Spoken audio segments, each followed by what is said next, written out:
Uma coisa que eu quero falar é sobre como ler a Bíblia de uma maneira mais eficiente. Sabe, às vezes a gente lê alguma coisa e não entende nada. E aconteceu comigo várias vezes, especialmente ao ler o Antigo Testamento.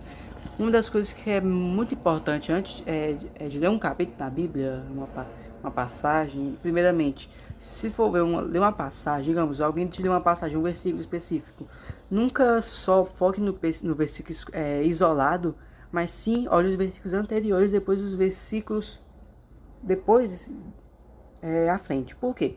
Porque se você for criar sei lá, alguma teologia, alguma coisa só com esse versículo isolado, talvez crie uma possível contradição, uma coisa fora de contexto. E é meio perigoso isso, porque às vezes a pessoa possa interpretar algo errado. Mas é que o importante é entender o contexto.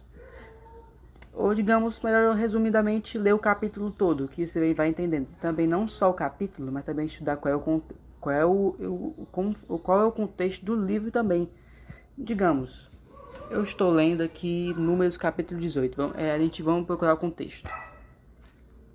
Então disse o Senhor a Arão, no versículo 1: Tu e teus filhos e a casa de teu pai, contigo levareis sobre vós a iniquidade do santuário, e tu e teus filhos contigo levareis sobre vós a iniquidade do vosso sacerdócio.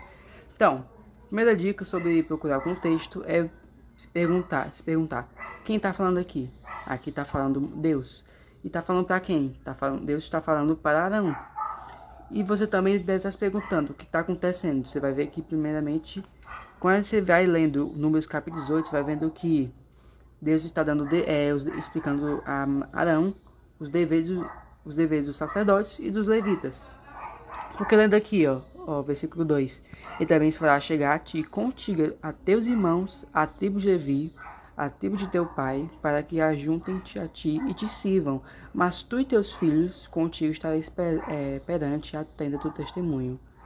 E versículo 3: Eles farão a tua guarda e a guarde toda a tenda, mas não se chegarão aos utensílios do santuário e ao altar, para que não morra, tanto eles como vós.